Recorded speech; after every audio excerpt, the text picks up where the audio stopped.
نہ ڈالو، اپنے ہاتھوں کو ہلاکت میں نہ ڈالو۔ وہ احسنوا ان اللہ یحب المحسنین، اور بھلائی کرو، اللہ تعالیٰ بھلائی کرنے والوں سے محبت فرماتا ہے۔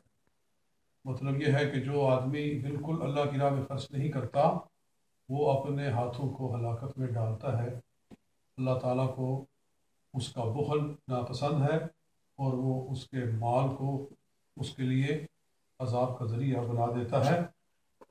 اور جو مال اللہ کی راہ میں خرچ ہوتا رہے، اللہ اس مال میں برکت فرماتا رہتا ہے۔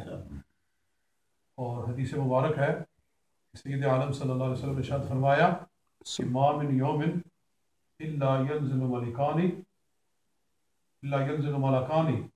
ملک فی المشرق و ملک فی المغرب۔ کوئی دن نہیں آتا کہ دو فرشتے نازل ہوتے ہیں، ایک مشرق میں اور ایک مغرب میں۔ فالذی فی المشرق ینادی، جو مشرق میں اترتا ہے وہ ندا کرتا ہے، اللہم آتی منفقا خلفا، یا اللہ جو تیری راہ میں خرچ کرتا ہے تو اس کو اور عطا فرما۔ والذی فی المغرب ینادی اللہم آتی ممسکا تلفا، اور جو مغرب میں اترتا ہے وہ دعا کرتا ہے کہ اللہ جو تیری راہ میں خرچ نہیں کرتا، ممسک ہے، روک لیا اس نے اپنا مال، تلفا، اس کو ہلاکت عطا کر۔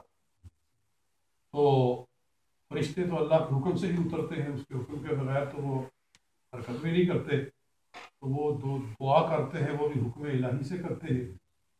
اس لیے فرمایا گیا کہ اللہ کی راہ میں خرچ کرو اور ہلاکت میں اپنے آپ کو نہ ڈالو، اور بھلائی کرو، خلق خدا سے بھلائی کرو، جہاں بھی نیکی کا کام ہو رہا ہے اس میں تم اپنا حصہ شامل کرو، کہ اللہ تعالیٰ کو ایسے ہی لوگ پسند ہیں۔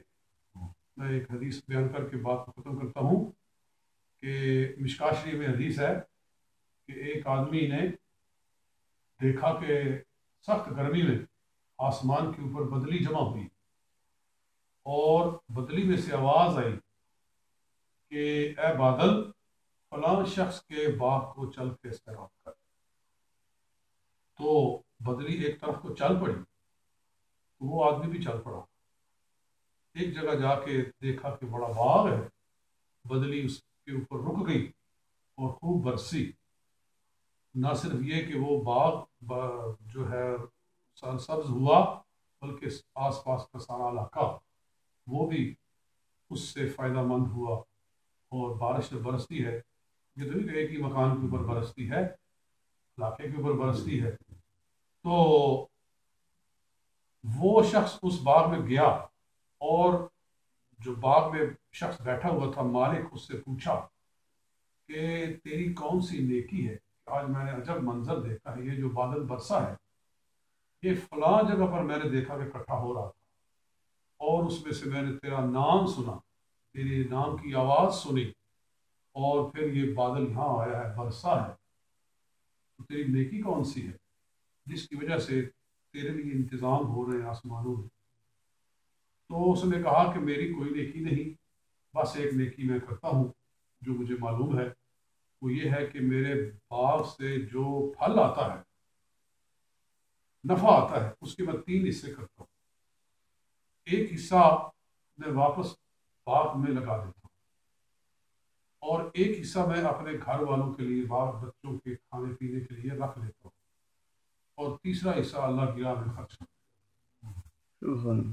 ایک حصہ اللہ کی راہ میں، ایک گھر والوں کے فرائض جو دینی ہے شرعی ان کو پورا کرنے کے لیے، اور ایک باغ پہ لگا۔ اس نے کہا پھر مبارک ہو کہ اللہ تعالیٰ کو تیرا یہ عمل ایسے پسند ہے کہ تیرے رزق میں برکت ہی برکت ہے، تیرے رزق میں کمی آ ہی نہیں سکتی، کہ تیرے لیے تو آسمانوں میں انتظام ہو رہا ہے۔ یہ حدیث ہے مشکاہ شریف کی۔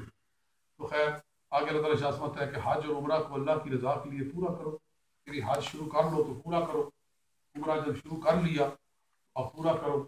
یہ نہیں ہو سکتا کہ احرام باندھ لیا اور جب چاہا چھوڑ دیا، یہ کوئی کھیل نہیں ہے۔ جو بھی کام آدمی شروع کر لے وہ پھر ضروری ہو جاتا ہے۔ اللہ اکبر کہہ کر نفل شروع کر لیا، جب تک نہیں شروع کیا تھا نفل تھا، جب شروع ہو گیا اب واجب ہو گیا، اب اس کو مکمل کرے گا تو پھر مسئلہ حل ہوگا، نہیں مکمل کرے گا رستے میں چھوڑے گا وہ دوبارہ پڑھنے پڑیں گے. روزہ نفل نہیں شروع کیا تو نفل ہے، جب شروع کر دیا تو اب نفل نہیں، اب وہ واجب ہے، اب اس کو پورا کرنا ضروری ہے. اس لیے اللہ تعالیٰ ارشاد فرماتا ہے کہ لا تبطلوا اعمالکم، اپنے اعمال کو برباد نہ کرو، یعنی جو عمل شروع ہوا ہے وہ پورا کرو. اس لیے فرمایا وہ اتم الحج والعمرۃ للہ، اللہ کی رضا کے لیے حج کو اور عمرے کو پورا کرو. ان احصرتم، اگر تمہیں رستے میں روک لیا جائے، فمستیسر من الہدی، تو پھر جو قربانی تم کر سکو وہ کرو. ولا تحلقوا رؤوسکم حتی یبلغ الہدی محلہ، اور اپنی قربانی جب تک تمہاری قربانی اپنے ٹھکانے پہ نہ پہنچ جائے تب تک تم سر نہ منڈواؤ، یعنی احرام نہ کھولو جب تک کہ قربانی اپنے ٹھکانے پہ نہ پہنچ جائے. اس کا کیا مطلب ہے؟ اس کا مطلب یہ ہے کہ ایک قربانی بھیجو کسی شخص کے ہاتھ جو حرم کی حدود میں جا کر ذبح کی جائے. تمہیں جہاں بھی روکا گیا ہے، چاہے کتنی ہی دور روکا گیا ہے، مثلا ایک آدمی یہاں سے نکلا تو اسے یہی روک دیا گیا، ایئرپورٹ پہ ہی روک دیا گیا، احرام باندھ لیا اس نے، اب اسے رستے میں روک لیا گیا، کہ اگر رستے میں کہیں اترا ہے وہاں روک لیا گیا کہ جی آگے حالات خراب ہے، آگے نہیں جا سکتے، کچھ بھی مسئلہ بن سکتا ہے. تو جو رستے میں روک لیا جائے تو وہ احرام میں ہی رہے گا، اپنا سر نہیں منڈوا سکتا حتی یبلغ الہدی محلہ، جب تک کہ قربانی اپنے ٹھکانے پہ نہ پہنچ جائے.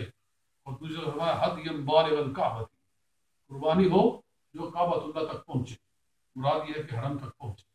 حرم میں جب قربانی ذبح ہو جائے تو وہ احرام کھول سکتا ہے. یعنی پرانے زمانے میں تو یہ فون وغیرہ کے انتظامات نہیں ہوتے تھے، تو کتابوں میں یہی لکھا ہوا ہے کہ کسی آدمی کو وہ پیسے دے کر بھیجے، یا جانور ہے تو وہ اس کے ہاتھ بھیجے اور اس کے ساتھ دن مقرر کر لے کہ فلاں دن تو یہ قربانی وہاں کرے گا.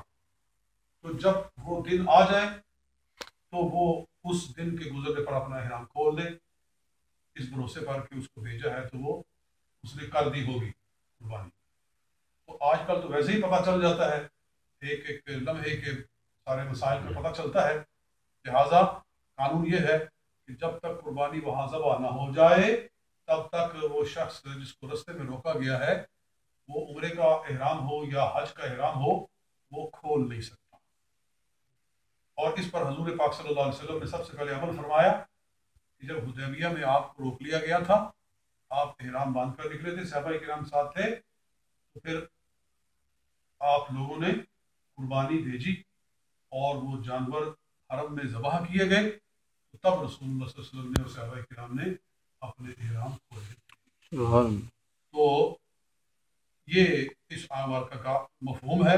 اور اس میں ایک اختلاف ہے کہ اگر رستے میں بیمار ہو جائے، ایسا کہ جا ہی نہیں سکتا آگے، دشمن نے نہیں روکا، کافر نے یا کسی اور رکاوٹ نے اس کو نہیں روکا، بلکہ از خود اس کے اندر کوئی ایسی تکلیف پیدا ہوئی ہے، مثلا کسی کی ہڈی ٹوٹ جائے پاؤں کی، وہ چل ہی نہیں سکتا، اب کیا کیا جائے؟